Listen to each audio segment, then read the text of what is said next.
Welcome to the File Play YouTube channel.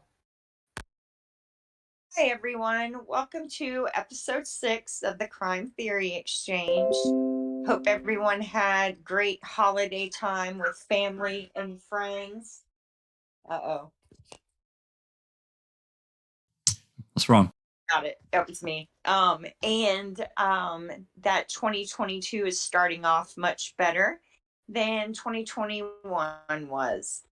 Today we're going to discuss deception and, more importantly, intentional deception by prosecutors and investigators to the media, the public, the jury, how they will use ordinary items or ordinary events to paint a picture of a person capable of committing the crime they are saying that they are responsible for. Yet in reality, these people are, not bad people. The things being alleged either never happened or have been blown way out of proportion. Or investigators will use deceptive editing, even of crime scene photographs.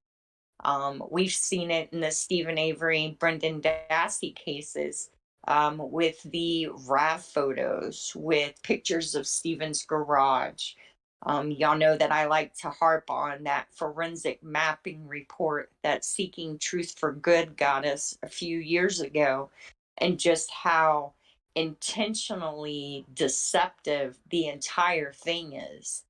And so I'm just interested to hear what everybody thinks about that, and how, and if we can, as trying to do reform in criminal justice, what can be done to prevent this from happening, and if it even can be prevented, and just hear what everybody's got to say about it. How are you today, Jax?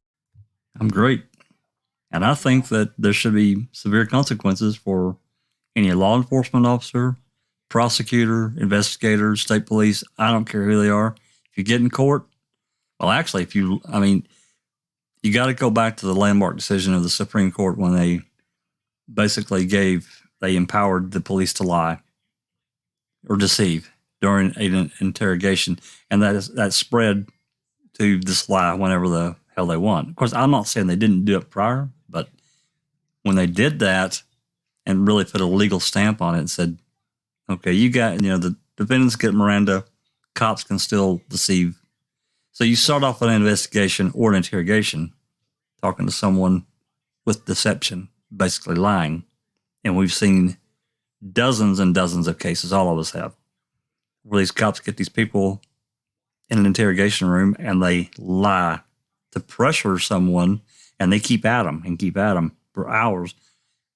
The Riley Fox case comes to mind, and the dad didn't have, he was absolutely heartbroken over his child. Yeah. And they kept after him, and he finally said, you know what? Screw it. I did it. He broke. And a lot of people, that happens.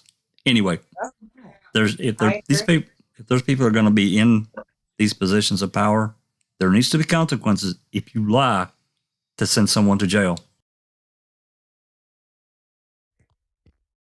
I agree. Especially the Riley Fox case. That dad was heartbroken, and of course he guilt, and I think investigators manipulate. We see it with Brendan. They intentionally plant these seeds of doubt, like, Sure. you could have prevented this, you could have done this differently. And that dad had nothing to do with his daughter's death. No. And they completely just wrecked him emotionally. And thankfully for Kathleen Zellner, who was able to get involved in that case prior to conviction, or else we'd be fighting for his release just like we're fighting for others. Thank God for his brother. He's the one that called and begged Kathleen to take his case, and thank God they had recovered those shoes and found that other DNA. I mean, just a lot of series of events that worked out. But here's the thing, it's one thing, for police to treat a horror. I still don't think deception should be allowed at all. But if it is, you don't do it to a child, number one. Number two, if deception is going to be allowed, it has to be limited to that one area, the interrogation room. But that's not what we have. They lie. They just lie whenever. Cops, prosecutors, even, I'm not going to say judges, but, judges. Okay, I did say it. Sorry. Yeah, we see it. I was talking to someone today on Reddit about judges, and sometimes I think Willis's and Fox's entire purpose when they were making rulings that they were for the defense, these cases would be harder to overturn on to do with truth. It had nothing to do with justice, and it only had to do with where the conviction would stick. And especially in cases, the victim becomes I want to win. I want to prove I'm the better lawyer. And people forget all to be about at the core. And that's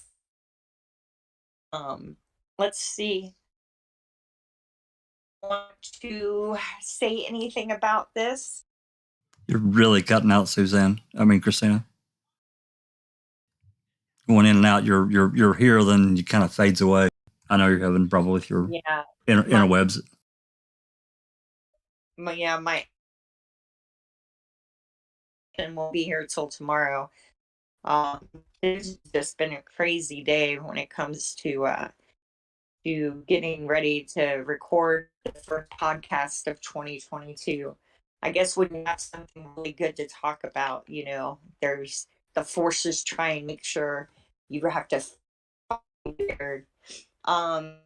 have the information on the Adam Gray case. Oh, yeah. Mm-hmm. Yeah, I can get that pulled up. Hold on. Okay. I wanted to talk about this kid. Well, he's not a kid anymore. Adam Gray was I think he was 14. There's two cases that I wanted to discuss today. They're both out of Chicago. They both occurred in the 90s. They both these kids were juveniles when they were convicted of murder, and both of their cases involve cops who should have been put in prison, in my opinion, a long time ago. Chicago, is Jinx here? Chicago was a really dangerous place to live in the 90s. I guess the crime rate was pretty bad, and officers were choosing to do things to get convictions that reality, it wasn't even helping to curb the crime rate because you're convicting the wrong person. And then I was thinking about it like this.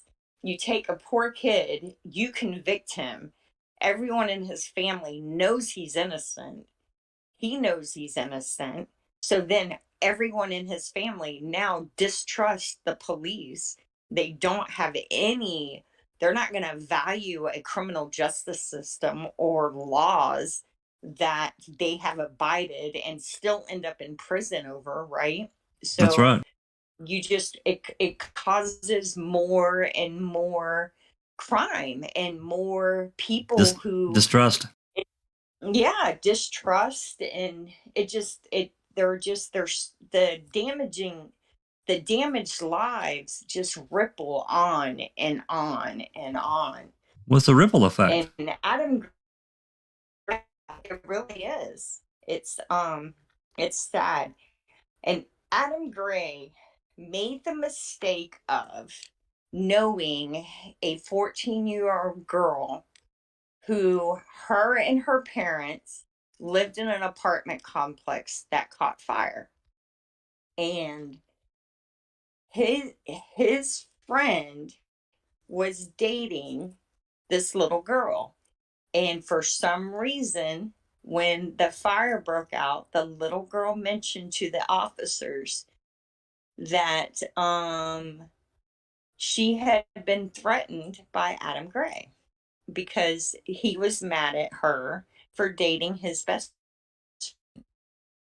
And But that had nothing to do. That had nothing to do with anything else. That was a personal relationship, no, right?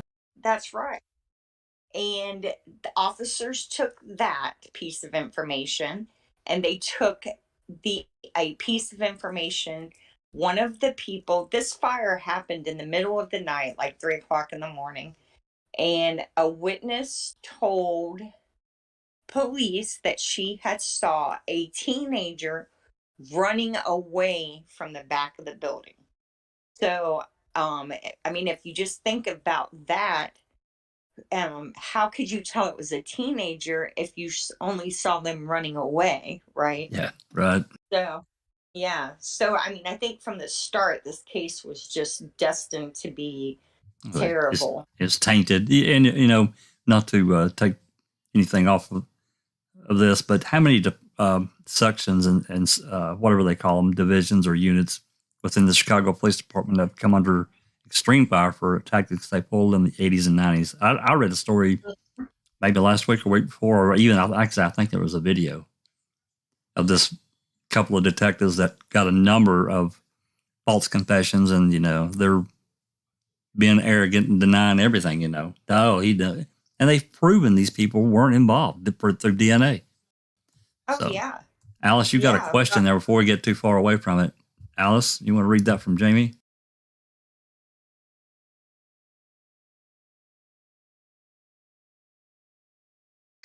Hiya.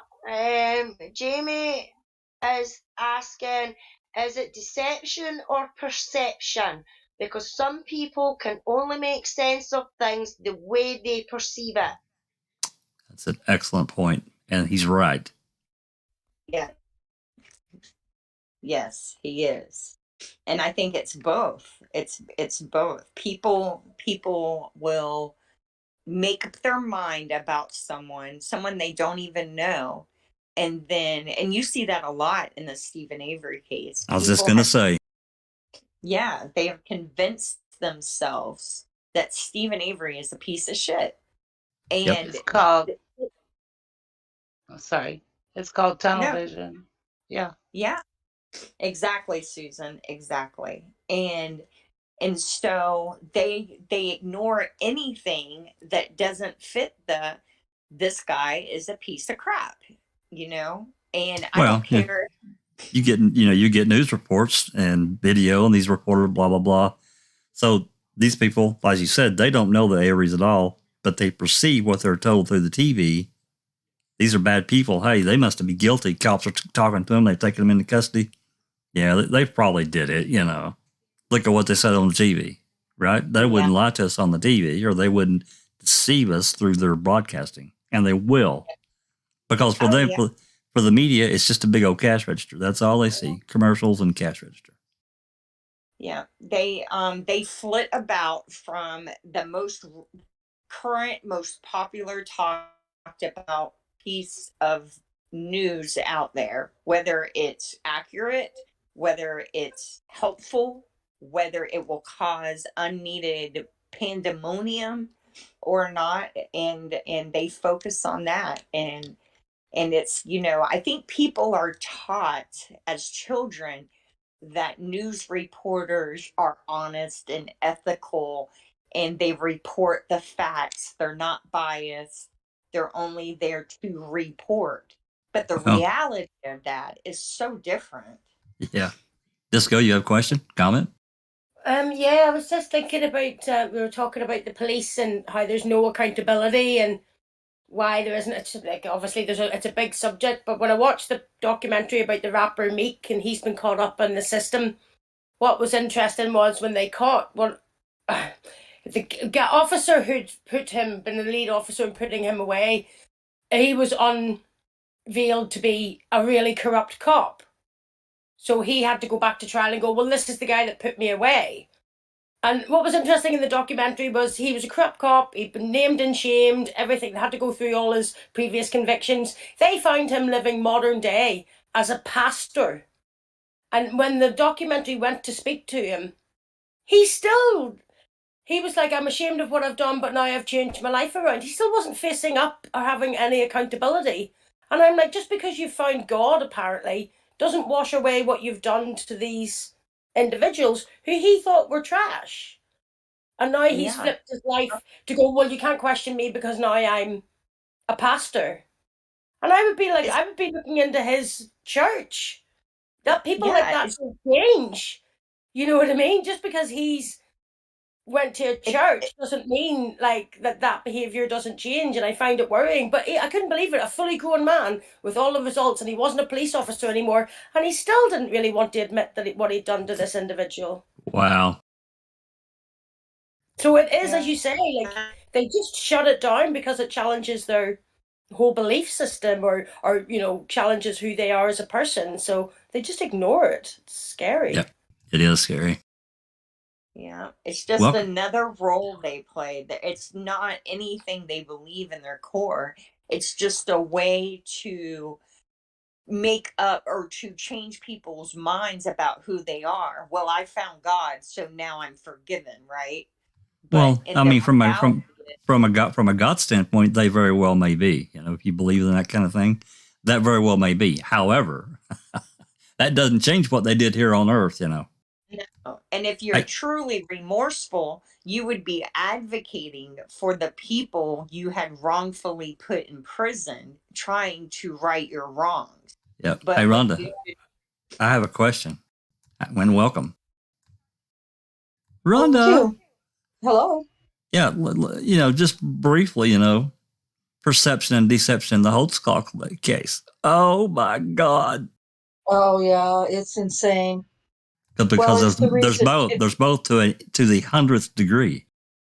Right, and it's the reason that we have a hard time getting people to support, because of the perception. First, that he's a racist cop who was sexually assaulting women, poor drug addicted prostitute women, who were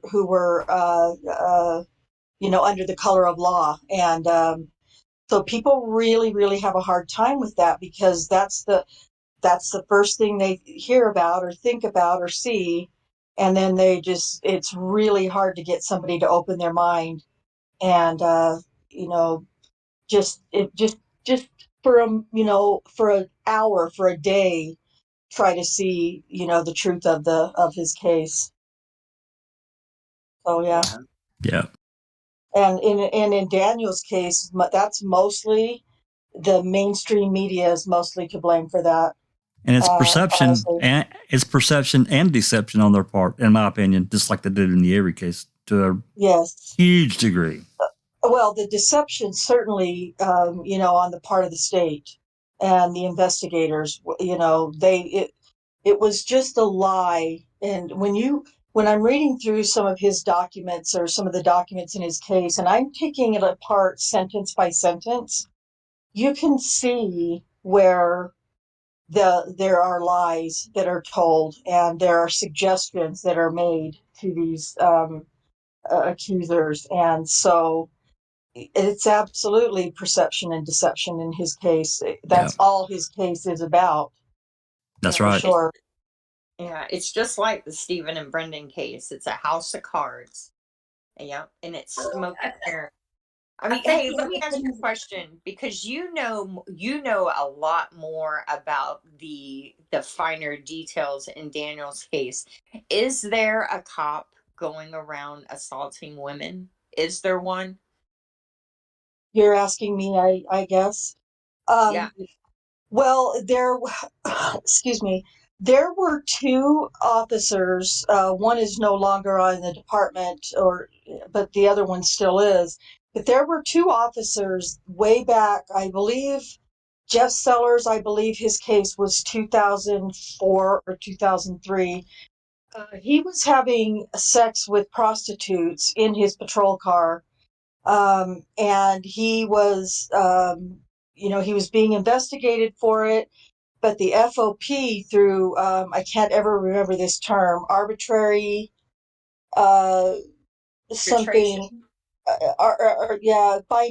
something. I can never remember the term when it comes to the FOP, but um, they found him not guilty, or not that they didn't find him not guilty, but that he had been wrongfully investigated and blah blah blah. Anyway, charges were never filed on Jeff Sellers, but he was having sex with prostitutes. Was that through arbitration? Is that the word?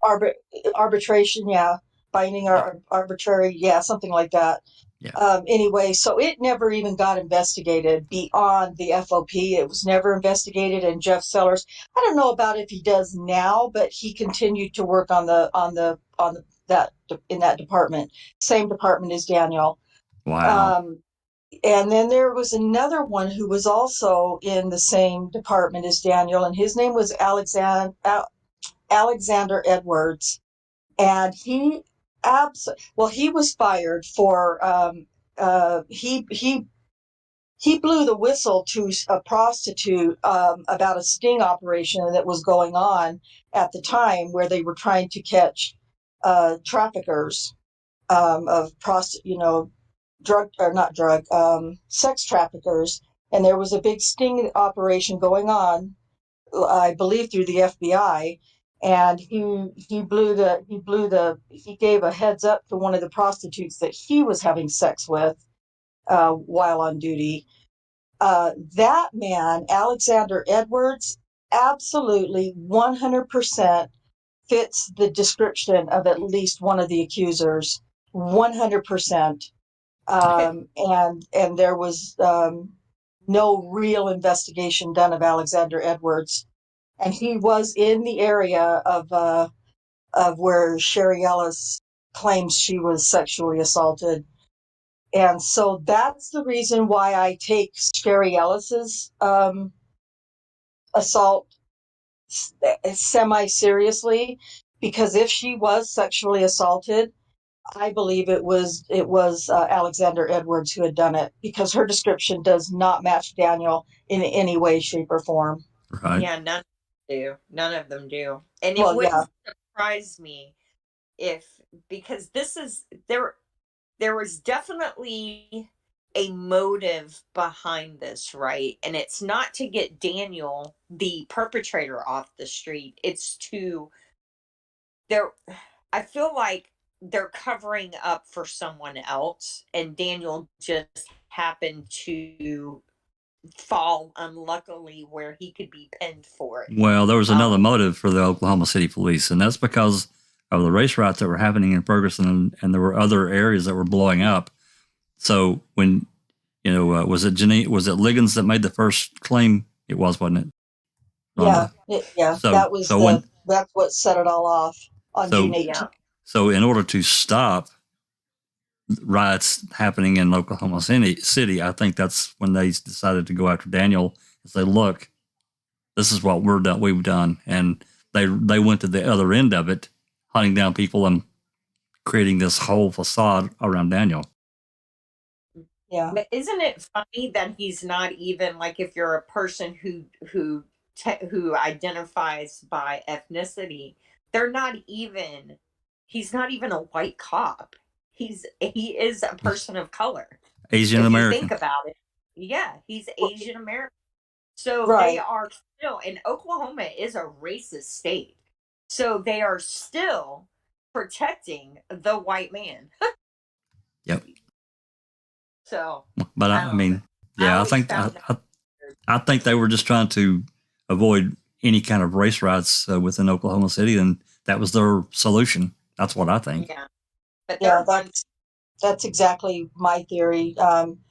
and Kim Davis and Rocky Gregory told Michelle Malkin in her interview with them that it is just disgusting to watch, because Michelle Malkin asks if there were any racial tensions, and Kim Davis looks over at Rocky Gregory and she's like, no, we don't have that problem in Oklahoma City. And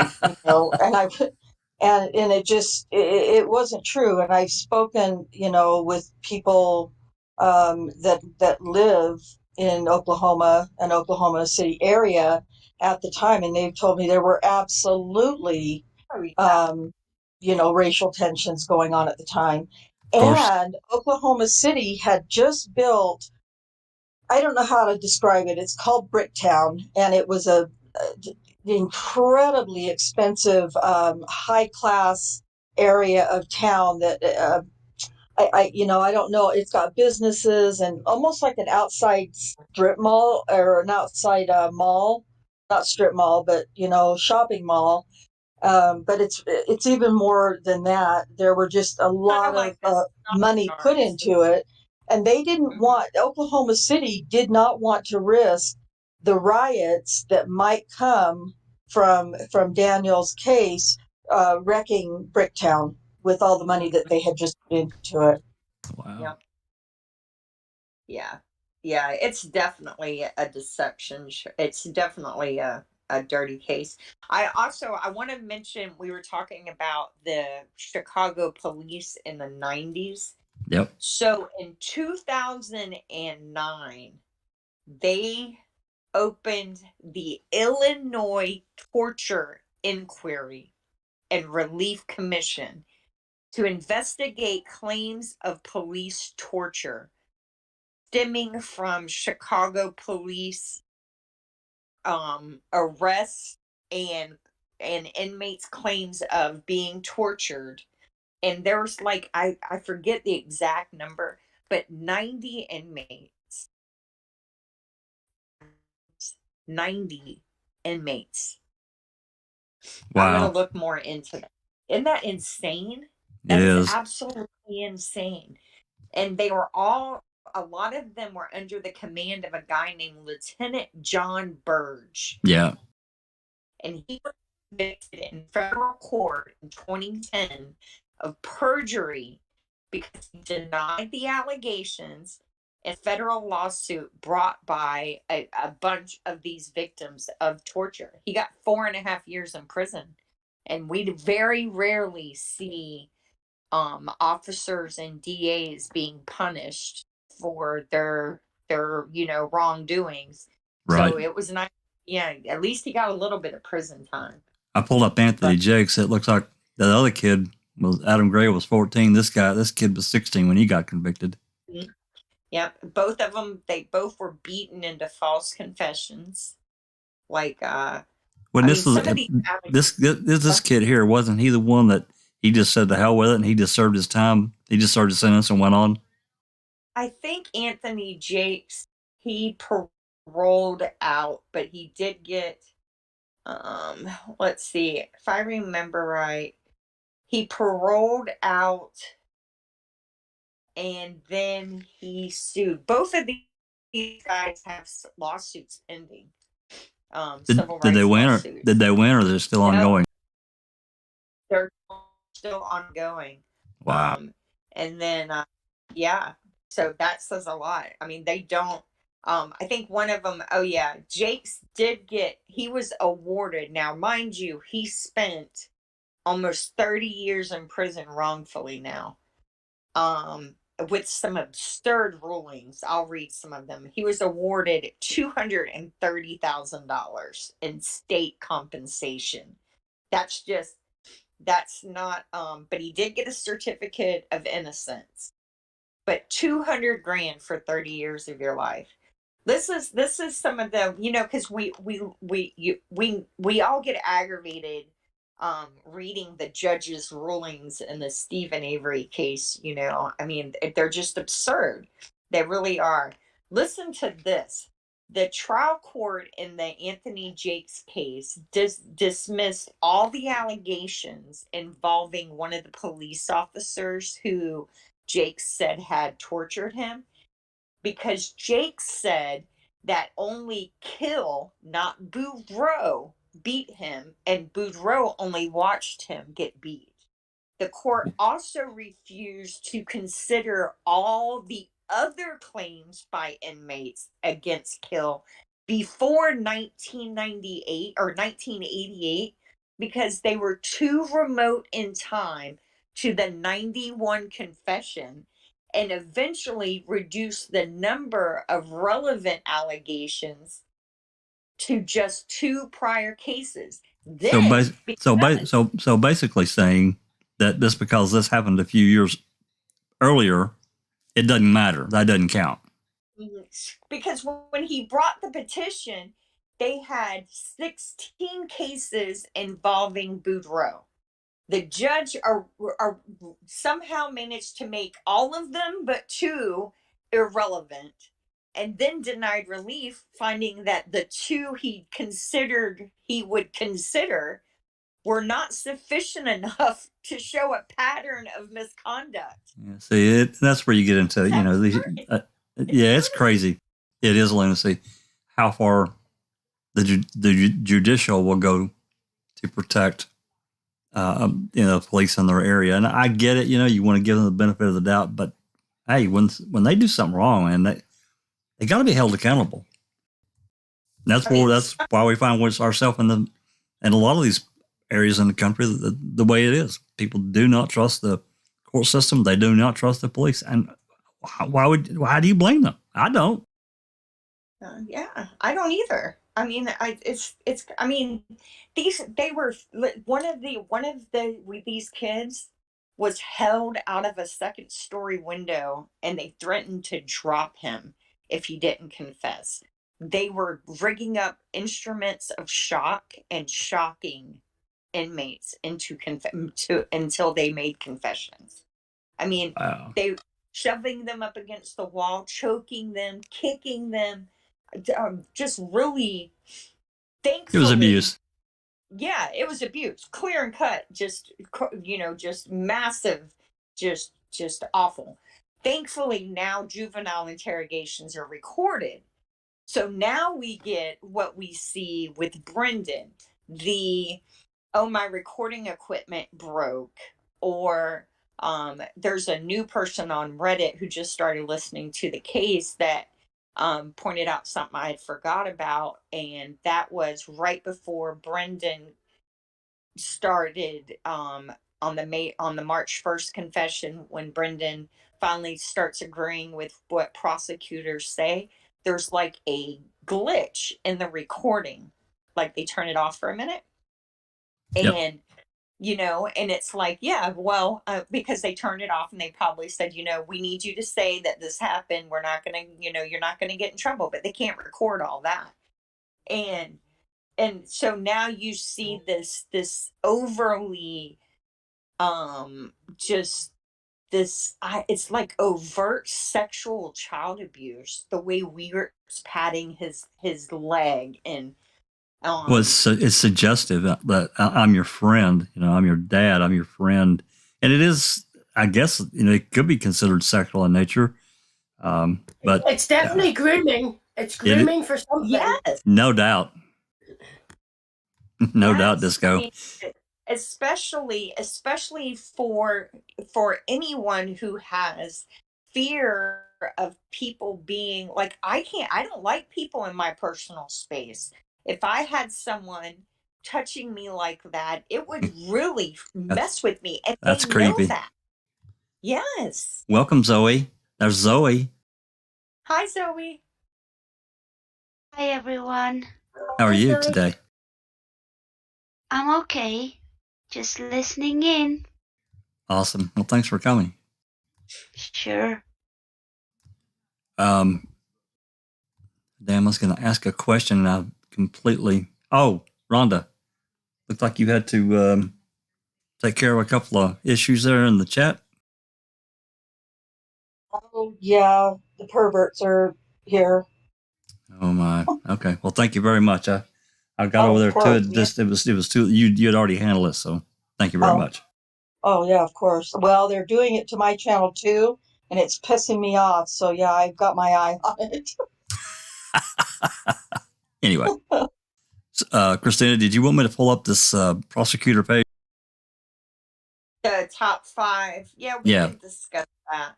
We can use it on like let Rhonda talk about how it applies to Daniel's case. I think everybody here knows how it applies to Stephen and Brendan's. I want to try and use it on other cases so that we can see that how it's like a textbook that they use when they're getting these wrongful convictions. They have to do these things to convince people to convict innocent people of crimes, right? And this is just the top 5. This is certainly not an all-inclusive list. No. Written by this this defense lawyer, Jeremy Rosenthal or Rosenthal. I would say Rosenthal. Anyway, yeah, the liar, pants on fire. Yeah, definitely fits. Says if you think about it, proffering a defense in a criminal trial is extremely difficult.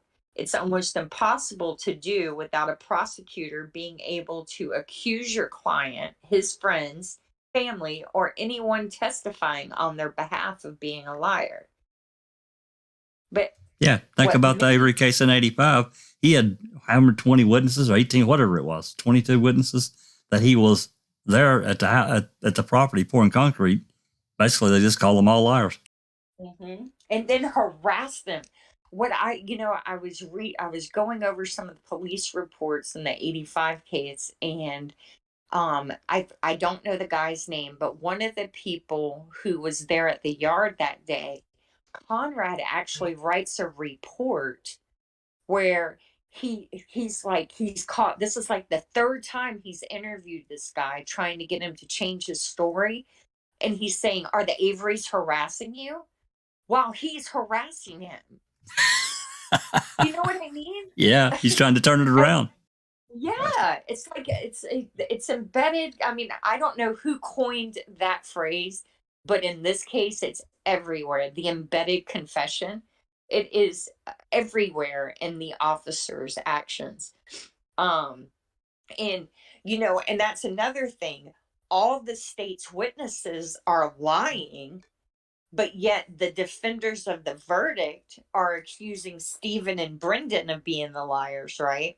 Right. So you're protecting your liars and focusing the attention on the people who didn't lie, trying to make them look like they're lying.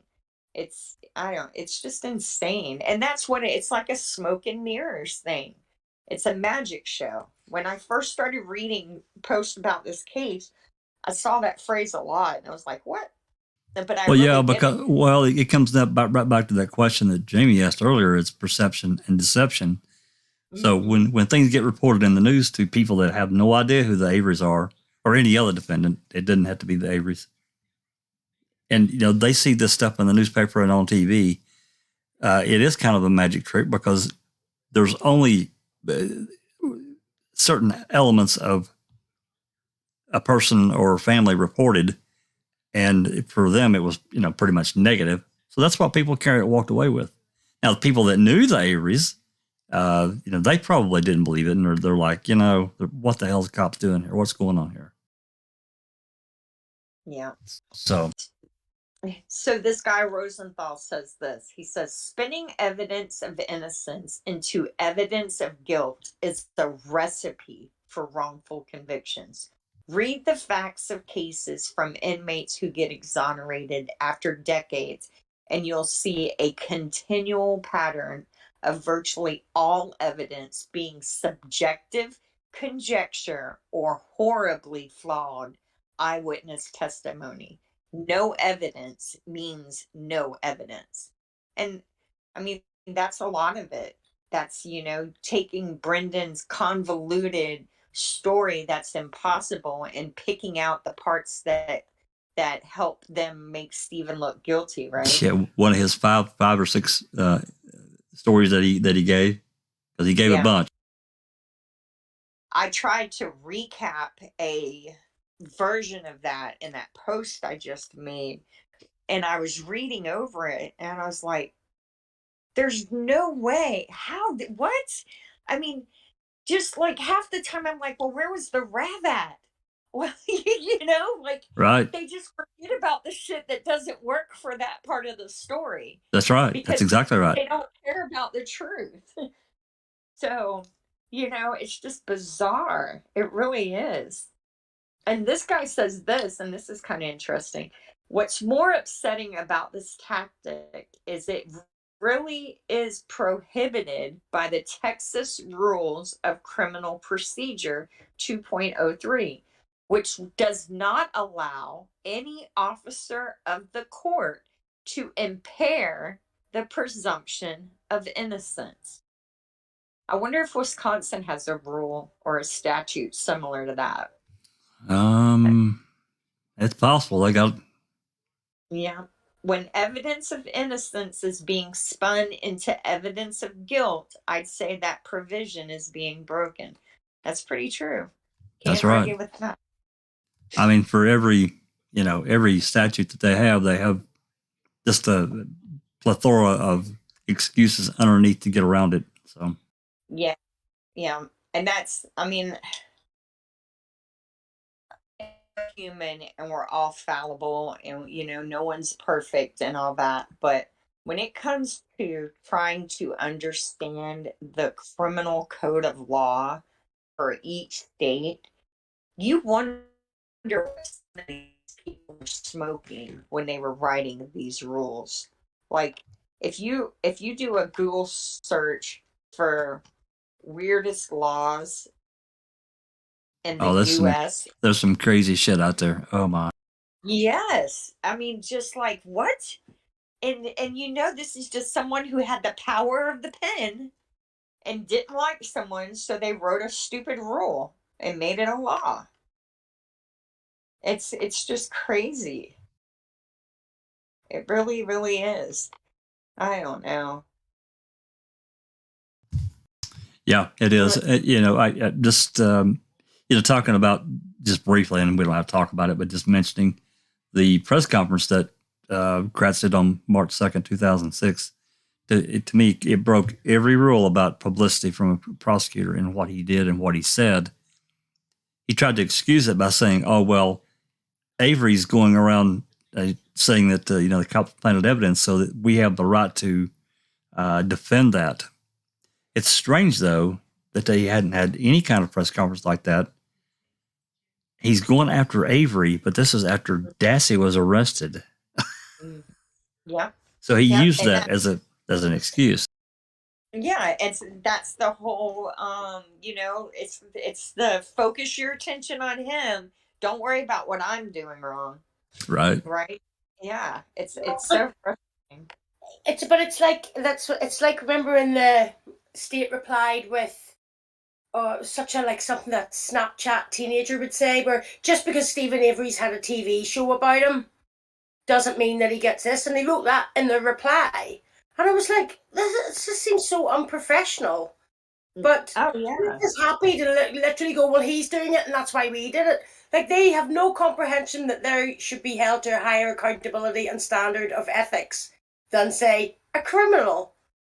And they don't. or the fact that they'd already they never mentioned the frigging over a decade Stephen spent in prison wrongfully already.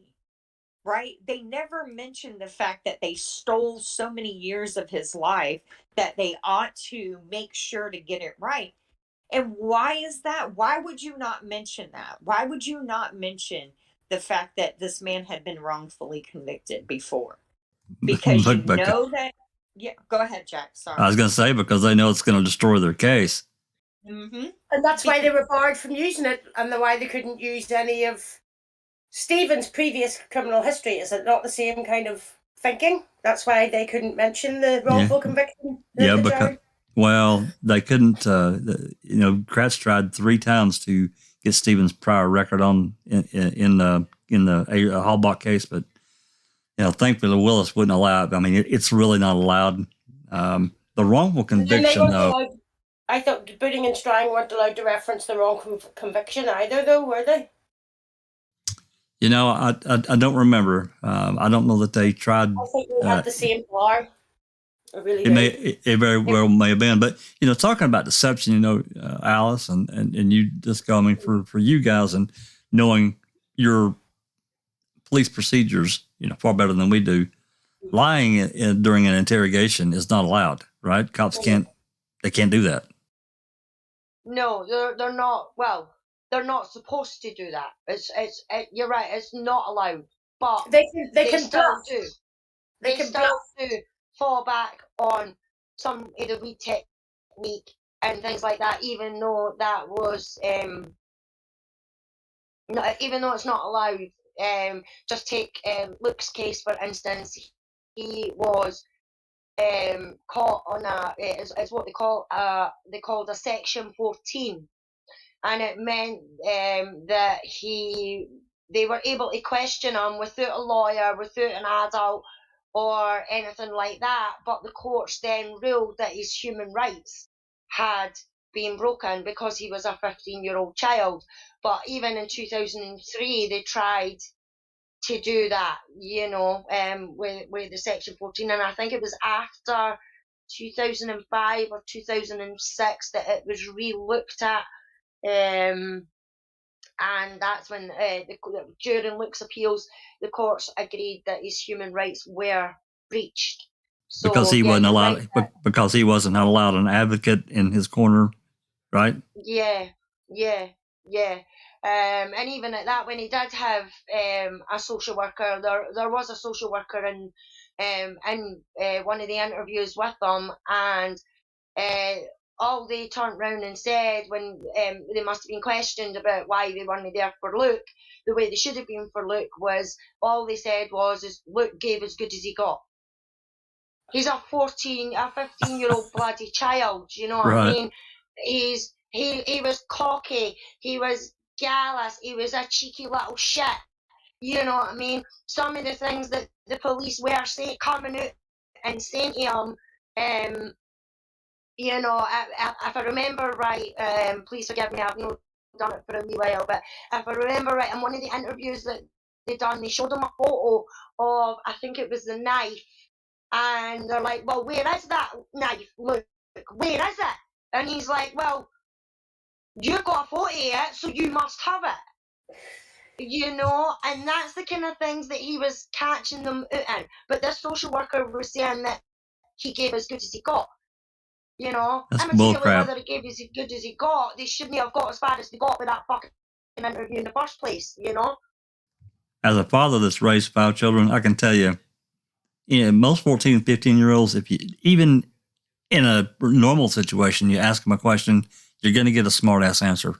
You just do. Yeah, exactly, Jack. Exactly. But they thought that this was okay for them to get away with. So it isn't allowed legally, but it's not to say that officers don't still use some of those tactics. That's the best way I could maybe say it.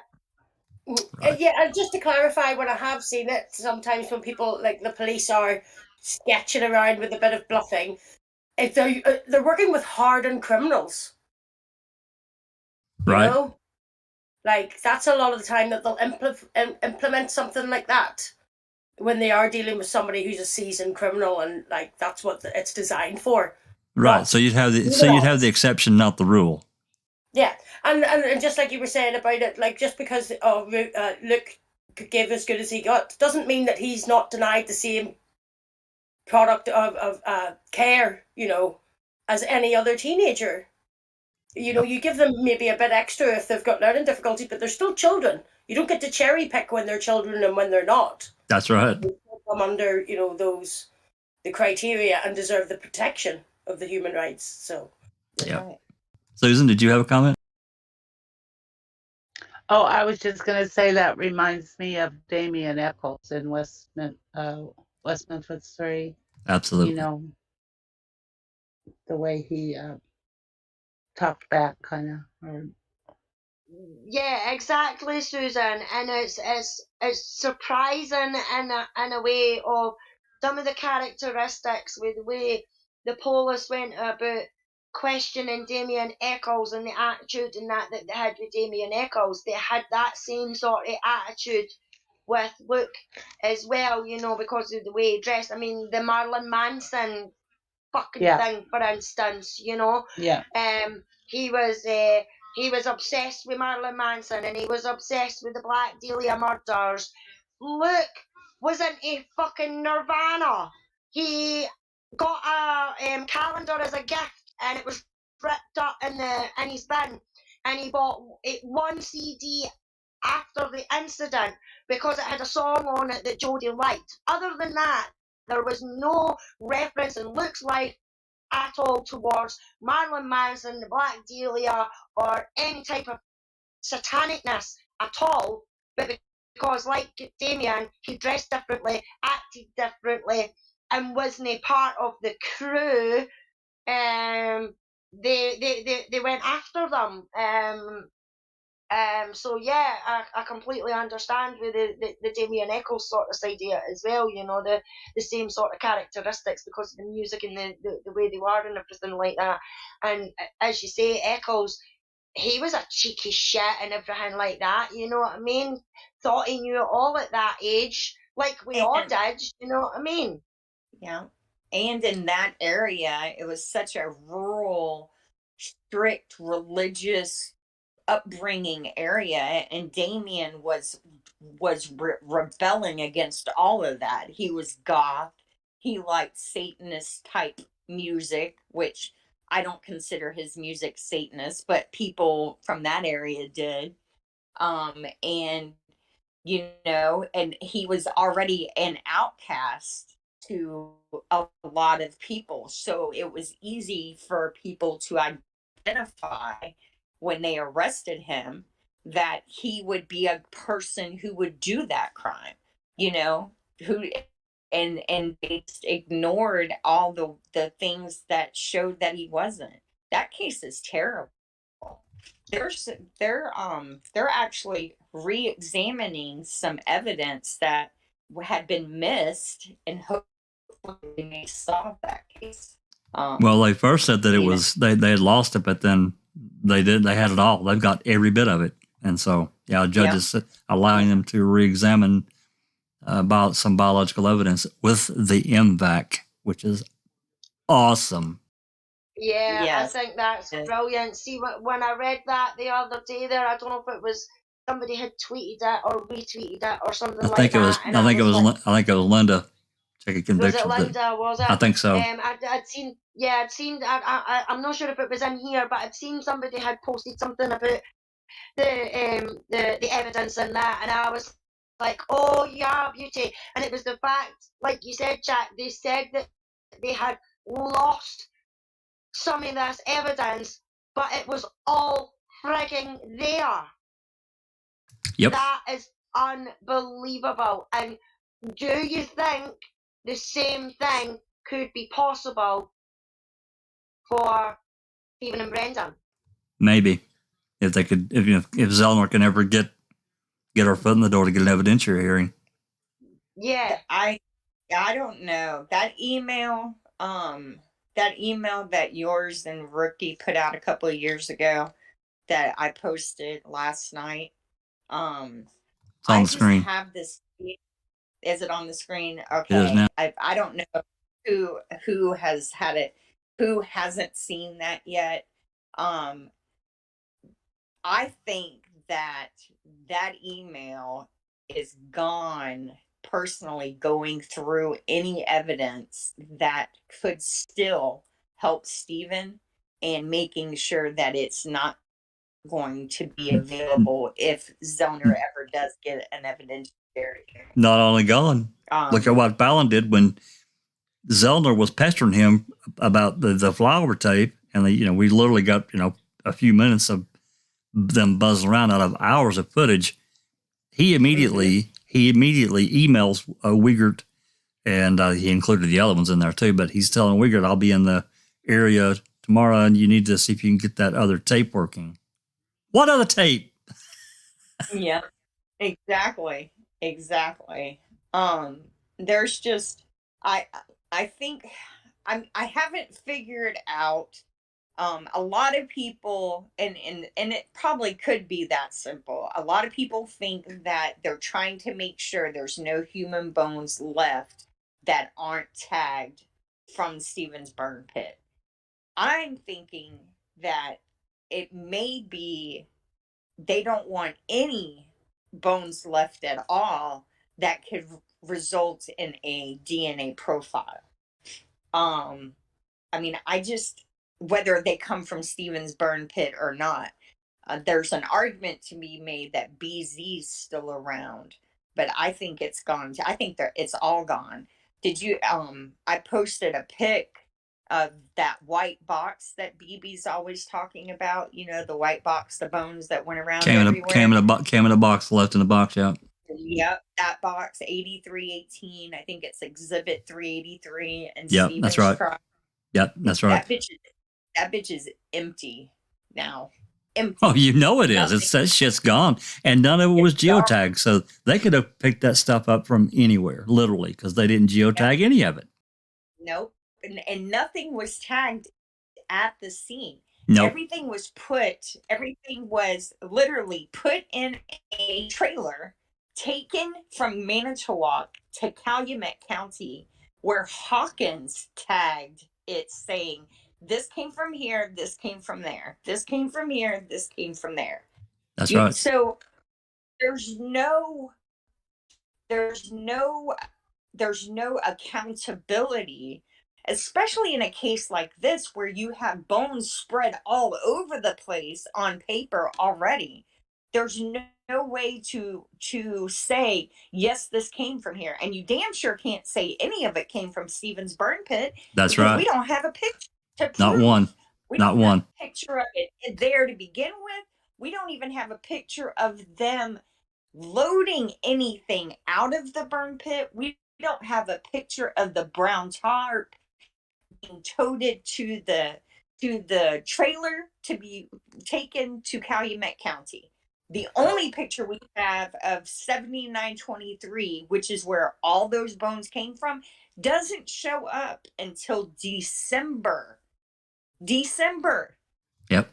And if you look, there's pictures of Eisenberg and all those officers sorting debris piles all in one room, multiple tarps open all at once, and one of them's brown. Now, how easy is it to find a human bone from the quarry and take it from the blue tarp and say, "Oh, I found it in the brown tarp"? Sure. Rhonda, did you have a comment? And that's what they did. Rhonda? Well, I do. Thanks, Jack.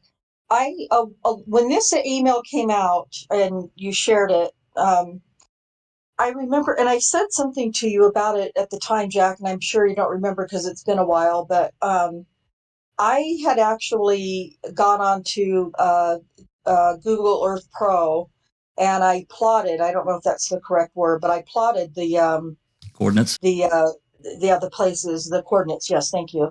And I remember when I did it, I plotted them all. I put pins in all of them, and then I I almost said something that was going to get me in trouble.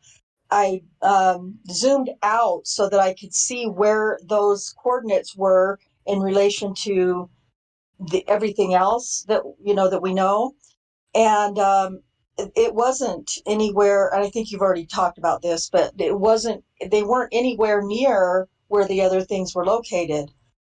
And I remember I mentioned it to you, Jack, and asked you, and because it was so new, this email that we'd gotten, you weren't sure. You weren't sure what your comment was. I don't know that much about it, or something to that effect. But yeah, it was just. I just thought, well, what the hell? And so I just thought, well, there's nothing to this, obviously, and so I didn't go any further with it. In fact, I just deleted my little amazing little geo map that I had done. So, but yeah, I was just like, what the hell are they trying to do here? But I anyway. think it's interesting. It's Christina's right. Because this email is after Making Murder 2 and some other filings that Zellner did. So, their dandruff is up in the air. And so, but the funny thing is, if their case was so solid, why would Norm Gunn care about going around visiting all these places in the quarry and all this other stuff that he wanted to do? Something tells you right there that they have a problem. Yeah, to me. and that's kind of where I just left it at, that they're sweating balls right now, and so they're just grasping at straws at anything that they can. Yeah. They knew their whole case was bullshit. Right. Yeah. Let me put this in perspective, because I did some research on this. So this property where these bones are found is an 80-acre parcel, okay, of property. Now that's this is a photo that yours created, right? Is that right, Christina? That I got up. Yes, So this is oh good, thank you. This is yours. This map when he made the post with the email in it, and these are one of these piles is actually written wrong, and he used the sun over the shoulder method. It's very technical, and I'm impressed. Yeah. To actually plot where it came from. So his thinking is that where Gone wants to go is the actual burn site in the Manitowoc County Quarry. 80 acres is roughly 78 football fields within them. Okay. Now, Stephen Avery is tied to his property at least once an hour, every hour of Halloween. There's no way possible that he, much less Brendan, okay, is going to the Manitowoc County Quarry and burning this, dismembering it first and then burning it. It's a job. It's a job to dismember anyway. That's not, we just say the word.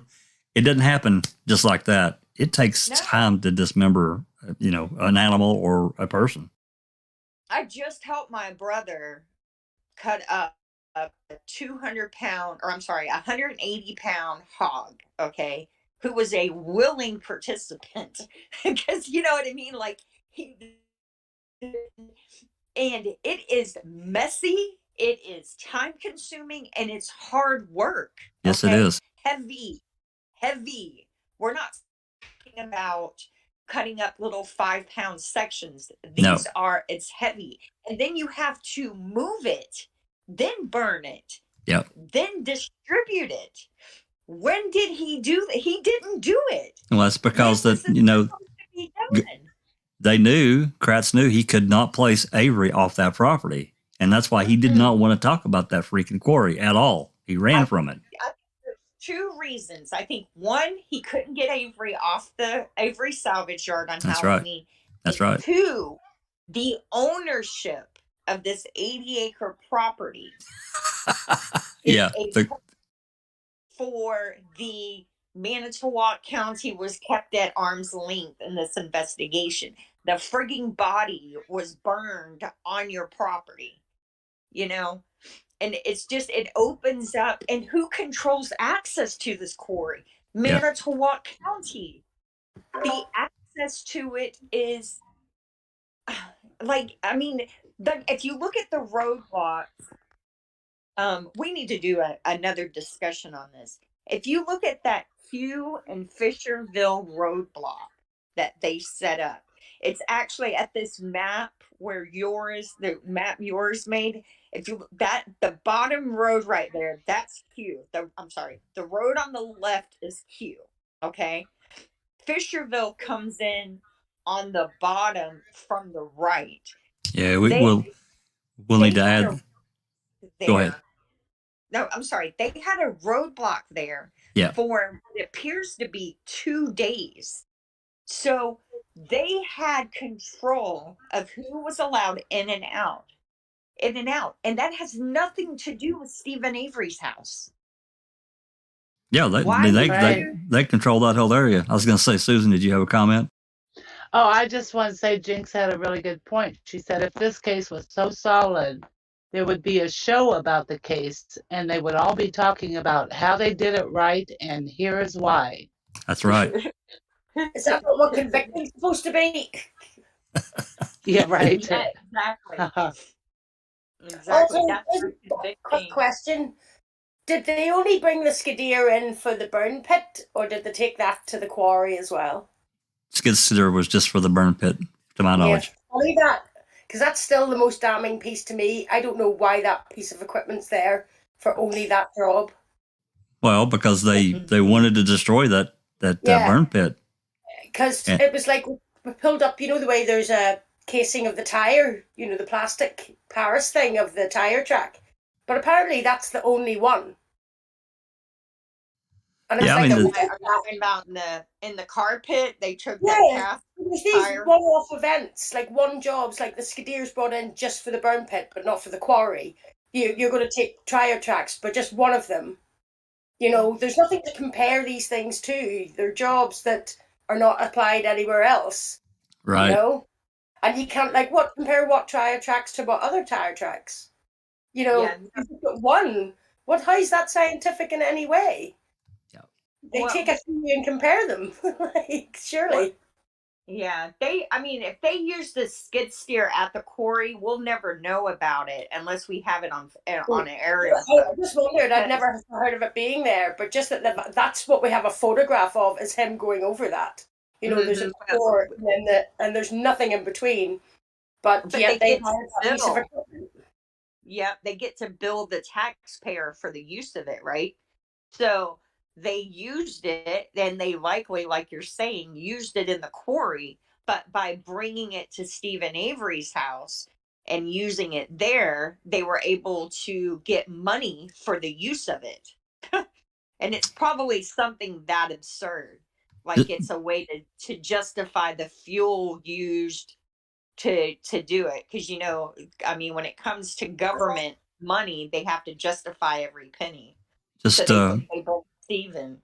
Just a reminder, Christina, I know you have another appointment. It's almost 2:15, so I figured you want to wrap this up. And my suggestion is we can do a part 2. We can add some more, photos to drive your point. And it's all basically about deception of prosecutors, and even it really generates from law enforcement, but it's all hand in hand. Anyway. Mm-hmm. Yeah. Well, I want to read this. I want to read this last point. Number 3. Number 3. No, it's number 1. It's number 1. Let me get over. Number 3. Maybe read that one. Let me get back over to it. Feign neutrality is number 3, and that's a good one too, because the prosecutor is only supposed to be about the truth and justice, but we know personalities play a role. But number 1 is lowering the burden of proof.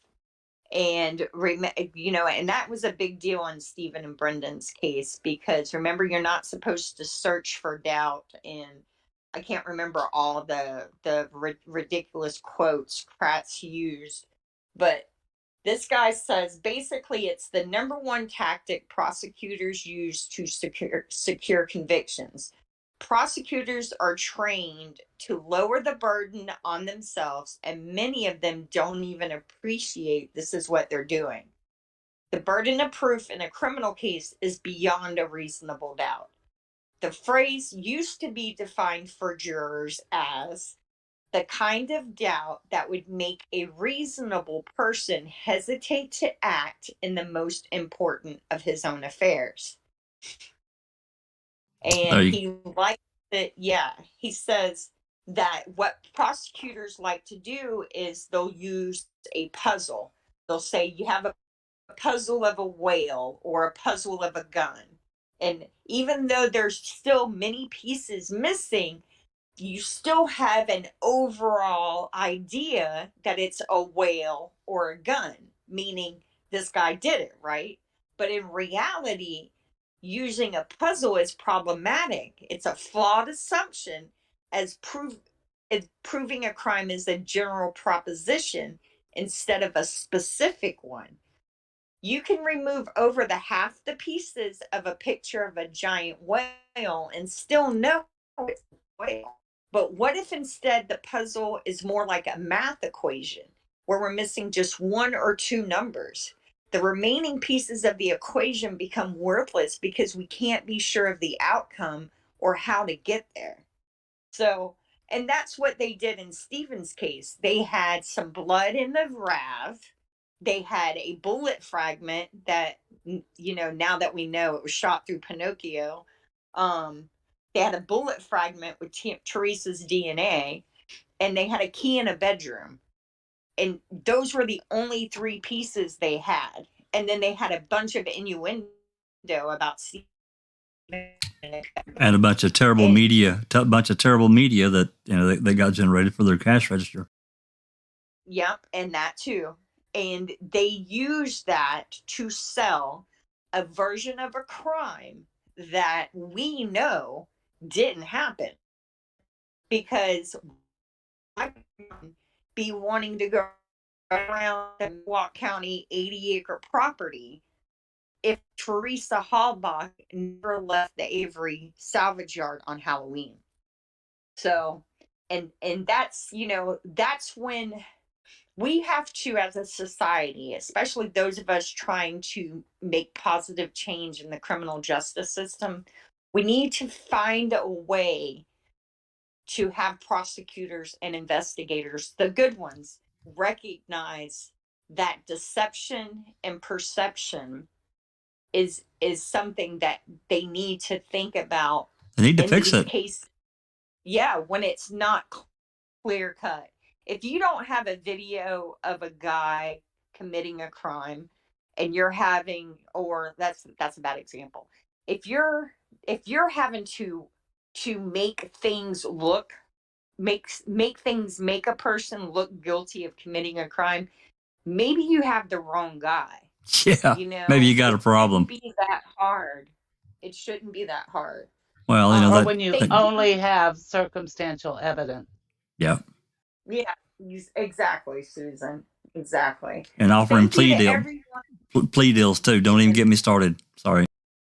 Yeah, that's another great topic for discussion, is how many people will take a plea deal even if they're innocent just to have it over and done with. 90-something% of all court criminal cases are plea deals. But it specifically targets the poor, and that's my problem with it. Like, you know, mostly poor people take it. Oh yeah, because they can't afford proper representation. They can't afford to keep taking off work to go to court. They can't afford to fight for their innocence. That's right. So they will settle for what they think is a better deal for something they shouldn't have ever been charged with to begin with.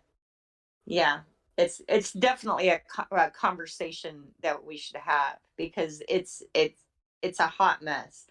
And I was talking to somebody the other day whose daughter goes to college in Tennessee, and she was coming back. You know, she lives in Florida, and she was headed back to school after the holidays, and she got pulled over in the suburb of Atlanta. And Atlanta has like 3 or 4 counties that, you know, you could get pulled over in Atlanta and be in Fulton County, but then a couple miles away, you'd be in another county, and a bunch of interstates. You know, it's a hub for the Southeast. And because she was under 21, this county has a mandatory thing. It's a mandatory court appearance. It's a mandatory fine, a mandatory this, a mandatory that. Now, her dad is an arson investigator with the FDLE. And so he knows, you know, he knows how it is. So he went with her to court. And thankfully he did, because the kid in front of her ended up taking a plea deal that cost him $800 and 6 months probation for a friggin' speeding ticket where he was doing 8 miles over the speed limit. What was she So- speeding a little bit and got pulled over? She got pulled over. Hers was like an illegal lane change or something. So basically nothing. Nothing. They target people. They look for out-of-state tags. Sure. It's a money maker. Oh, it's a And racket. that's what a lot of the criminal justice system is just a way to make money for local government. Yeah. It really is. So I want to thank And to everyone. climb the for ladder. coming. What is it, Susan? I'm sorry. Sorry, I just said and to climb the ladder for Yeah. these. Oh yeah. Oh, for Yeah. sure. I listened to a podcast a few years ago about drug court in a Georgia county, and how this one girl got caught with a misdemeanor drug possession and took 1 year of drug court, 8 years, $15,000, and 2 years in prison later. She was still trying to complete the program. Jesus. Yeah, it was. I mean, and the judge would not. The judge, for some reason, got a hard on for her, and this girl just couldn't do anything right for this judge. Anything, no matter what she did, the judge would she ended up doing like 45 days in solitary confinement in jail. I mean, just it's insane. I'll have to find it. I'll link it in Discord. It was on, I think it was on This American Life. I used to listen to that one a lot. That's a great That's a good one. podcast. It is a good one. Yeah. Yeah. I just thank everyone for coming, and it was a great discussion. And what's next, Jax? Open mic or Uncle Ken? Uncle Ken Saturday will be back after the holiday break, and then that'll be at 3 Central, and then we're going to start taking another in-depth look at Cuss Road on Sunday on the open mic. Awesome. And Rhonda, are you going live tonight? I think Rhonda's at 6 Central, Yes, I think. 5 Central. 5 Central. Yeah, awesome. All right. Well, thank you everyone for coming and joining, and everyone in the chat. I'm not good enough to watch the chat yet, so I'm grateful for everyone who helps me with that.